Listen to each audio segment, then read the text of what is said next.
Hello and welcome to light of law. मेरे सारे बिहार के नियोजित शिक्षक शिक्षिकाओं जो लगातार अब एग्ज़ाम की प्रक्रिया में घुस चुके हैं और प्रक्रिया से गुजर रहे हैं। एग्ज़ाम में तरह तरह की डिफ़िकल्टीज़ आ रही हैं, कहीं कहीं पेपर का लेवल किसी किसी को टफ लग रहा है और इस बीच में अब आप लोग के सवालों की वजह से लगातार आपके सवाल आ रहे थे और यहाँ पर जॉब सिक्योरिटी मतलब प्रोटेक्शन ऑफ जॉब को लेकर के सुप्रीम कोर्ट की तरफ मूव करने वाली याचिका के बारे में आप लोग जानना चाहते थे।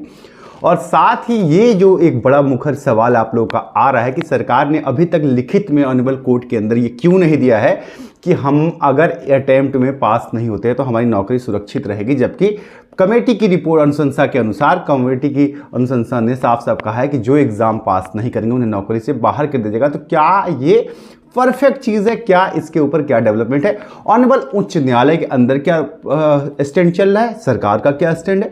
एग्जाम्स के बीच में ऑनरेबल सुप्रीम कोर्ट के अंदर तुरंत मतलब जो मूव करने की बात की जा रही है उसमें क्या हुआ है? क्या सच में सर्वोच्च न्यायालय में मतलब सुप्रीम कोर्ट ऑफ इंडिया में समता परीक्षा को रोकने के लिए या फिर आप सभी नियोजित शिक्षक क्या आपकी याचिका मूव की गई कि नहीं? ये तमाम बड़े सवाल आपके लगातार आ रहे थे और सबसे बड़ा यक्ष प्रश्न ये है कि आप लोग अब आपका क्या होगा एग्जाम के पेपर के बाद? ट्रांसफर को लेकर के क्या सरकार कुछ रुक दे रही है? देखिए, तमाम पहलुओं पर मैं आपसे बात करने जा रहा हूं, लेकिन मुझे एक खेद है, एक शिकायत है आप लोगों से और वो बहुत बड़ी शिकायत है और आप सब शिक्षक आपको सुनना पड़ेगा। ये बात आप ऐसे डिनाई नहीं कर सकते। जब आप लोगों ने ही ये कहा कि सर इस चीज़ को कीजिए कि हम एग्ज़ाम नहीं देंगे, हम लोगों को एग्ज़ाम नहीं देना है और नौकरी हमारी बची रहे, इसी चीज़ को लेकर के आप लोगों को मूव करना है। यही स्टैंड आपको सरकार के पास भी रखना है, कोर्ट के अंदर भी रखना है। फिर जब आप ही लोग खुद एग्ज़ाम में कंडक्ट करने चले गए हैं, मैं आपकी मजबूरी समझता हूं, लेकिन जब आप लोगों के बड़े धरने 70% शिक्षक अगर एग्ज़ाम के अंदर चले जाएंगे तो 50-50 का रेशियो भी गवर्नमेंट का टूट जाएगा और सुप्रीम कोर्ट की गाइडलाइन भी टूट जाएगी। ऐसे में जब आप संगठित नहीं हो पाए तो ये किसकी गलती है? चलिए, हम तो आपकी आवाज़ उठाने के लिए प्रतिबद्ध हैं, तो हम अपने रास्ते से जो करना है कर रहे हैं, इसीलिए सर्वोच्च न्यायालय में हम लोग जा रहे हैं। लेकिन आप लोगों ने वादा खिलाफी तो की ना, और आप लोगों की भी मजबूरी समझ रहा हूं कि अगर कुछ लोग आवेदन कर देंगे तो फिर आप लोग को मजबूरी में करना पड़ेगा, क्योंकि अगर कुछ लोग कर देंगे तो उनका होगा, आपका नहीं होगा, फिर इसमें आपको प्रॉब्लम होगी, आपको नोटिस जारी होगी। तो ये जो एकता की कमी आप लोगों ने दिखाई है ना, इसका फायदा सरकार ने बखूबी उठाया है और यही रीजन है कि जो आपके जॉब सिक्योरिटी की बात ऑनरेबल हाई कोर्ट ने साफ तौर पे कहा था कि आप लिखित में दीजिए, उस पे दबाव आप लोगों ने पकड़ ढीली कर दी। आप लोग सरकार के पास जाते रहे, सरकार से उम्मीद करते रहे और यहां कोर्ट में सरकार खेल करती रही और डिले टैक्टिक्स लगा दिया है। लेकिन अब इसको रोकने के लिए सर्वोच्च न्यायालय के पास हम आपके right to job protection act, जो आपका जॉब प्रोटेक्शन एक्ट है, आपकी नौकरी की सुरक्षा, ये राइट टू लाइफ के अंडर में आता है, उसको लेकर के हम मूव करें। देखिए, एक चीज जरूर कहूंगा, चैनल पे नए हैं या पुराने साथी हैं, फैक्ट्स के साथ आपसे जुड़े रहेंगे, तो चैनल पे नए हैं तो सब्सक्राइब कर सकते हैं, आपको सटीक और सही जानकारी मिलेगी। देखिए, एक प्रोस्पेक्टस तो ये है कि ऑनरेबल कोर्ट के अंदर जब बिहार सरकार ने को जब ये कहा गया था, आपको पता है कि सरकार के सामने सबसे पहली बात यही रखी गई थी कि ये कौन सा तरीका है कि आप 20 साल से नौकरी कर रहे शिक्षकों को उनकी योग्यता परीक्षा लेंगे 20 साल बाद और अगर वो फेल होते हैं तो आप उन्हें नौकरी से निकाल देंगे। यही अहम मुद्दा था और साथ में दूसरा मुद्दा ये था कि हम एग्ज़ाम क्यों देंगे? क्या जो आज के डेट में शिक्षा के पुरोधा हैं, जो साहब हैं, क्या वो एक बार फिर से यूपीएससी का एग्जाम आज के डेट में क्रैक कर सकते हैं? क्या परीक्षा का स्तर नहीं बदल गया है? क्या शिक्षकों की मनोदशा जो है, जो 20 साल से 10 साल से 15 साल से नौकरी कर रहे हैं, क्या उनकी मनोदशा नहीं बदल गई? क्या आज वो एग्जाम के लिए कंप्लीट कर सकते हैं? और इवन आप लोगों को मैंने कहा था कि देखिए, सरकार जो है पेपर, आपको पहला पेपर इजी देगी, धीरे धीरे टफ करती जाएगी और बाद में आपको फंसाती जाएगी और यही आपको देखने को भी मिल रहा है। तो हमारा स्टैंड यही था, लेकिन यहाँ पे हुआ यह है कि 70% से ज़्यादा शिक्षकों ने आवेदन किया है।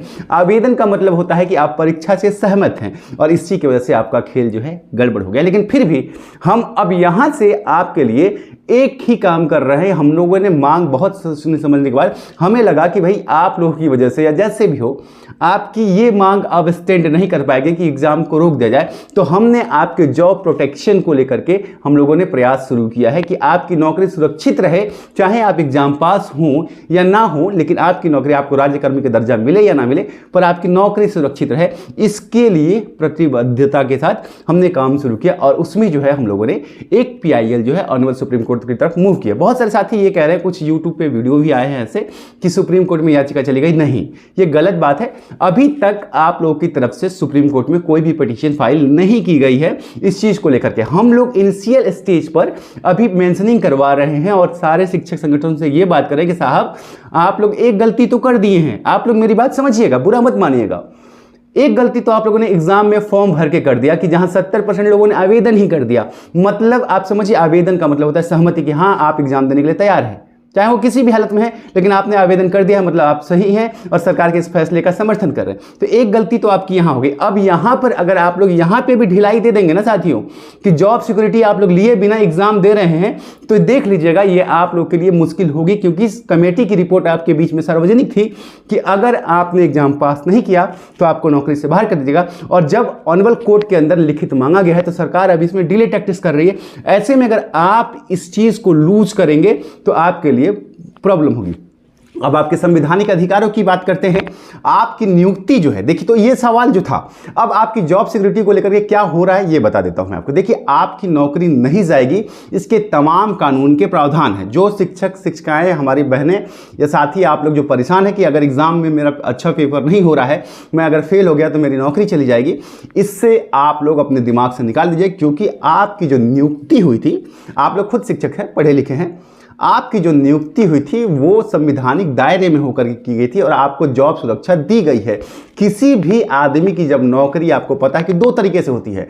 एक नौकरी होती है, पहले आपको ज्वाइन कराया जाता है, फिर टेम्पोररी रखा जाता है, ट्रेनिंग बेस पे रखा जाता है और फिर आपको परमानेंट कर दिया जाता है। तो आप सबकी नौकरी का वो पीरियड है कि आप लोग परमानेंट हैं और परमानेंट को नौकरी से नहीं निकाला जाता है अनटिल उसके कंडक्ट में कोई खराबी ना हो। मतलब आपके बिहेवियर में, आप एब्सेंट मार रहे हैं, आप चोरी में पकड़े गए, ऐसी चीजें ना हो तो आपको नौकरी से नहीं निकाला जा सकता है। ये आपका संवैधानिक प्रोटेक्शन है।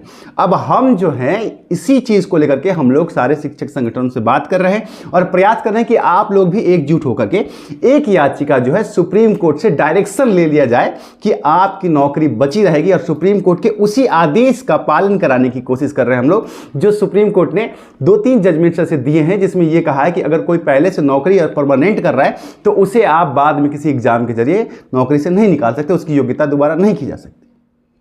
तो ये प्रयास अभी हुआ है, लेकिन अभी माननीय उच्च न्यायालय में आपका केस, सर्वोच्च न्यायालय में नहीं गया, सुप्रीम कोर्ट ऑफ इंडिया में आपका केस हुआ नहीं है। हम लोग तैयारी कर रहे हैं। अगर आपकी इच्छा है तो आप लोग कमेंट सेक्शन में बताइएगा। अगर आप कहेंगे नहीं इसको भी रोक दीजिए तो हम लोग रोक देंगे। फालतू का प्रयास करने की कोई जरूरत नहीं, क्योंकि अगर आप एक साथ नहीं आ रहे हैं तो दिक्कत होगी। हमारा प्रयास यही है कि आपकी नौकरी कम से कम सुरक्षित रहे। आप लोगों का तो मतलब कुछ साथियों ने जो कर दिया, लेकिन यहां से भी हम लोग सरकार से एक लिखित रिटन डॉक्यूमेंट लेना चाहते हैं जहां पर आपकी नौकरी सुरक्षित रहे।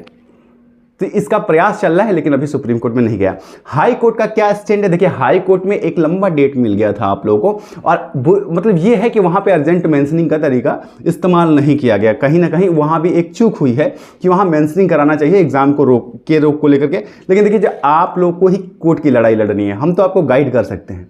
कोर्ट में आप टीचर हैं, आपको लड़ना है। हम टीचर नहीं है कि हम लड़ लेंगे, जो टीचर होता है वही लड़ता है। आपका हिस्सा है ना, आपका केस कोई और, मतलब केस आप ही करेंगे, है ना। तो ये चीज की वजह से आपका डिले हुआ। लेकिन सरकार से जो बात हमारे बैकडोर चैनल पे जो भी शिक्षकों से हो रही है और जो शिक्षक अधिकारियों से हो रही है, तो एक चीज क्लियर किया जा रहा है कि वो लोग नोटिफाई कर रहे हैं कि नौकरी की सुरक्षा जो है वो आपकी जो है गारंटी जो है आपकी, उसको लेकर के ये लोग लिखित में आवेदन देंगे, आश्वासन देंगे आपको। तो इसके लिए परेशान हुए। तो ये कहना था आप लोग का जो लगातार सवाल था क्या होगा। बाकी जो रह गया आपका एग्जाम कंडक्ट और रिजल्ट, इन सारी चीजों पर मैं आपको बाद में बताऊंगा। फिलहाल सुप्रीम कोर्ट में जैसे पिटीशन फाइल होगी, क्या उसका अपडेट होता है और ऑनरेबल हाई कोर्ट पटना में क्या हो रहा है, जैसे ही बातें क्लियर होंगी मैं आप लोगों के बीच में आऊंगा और आपको स्पष्ट तौर से बता दूंगा। लेकिन तब तक के लिए चैनल पे नए हैं या पुराने साथी हैं, बने रहिए। मिलता हूं, प्रणाम।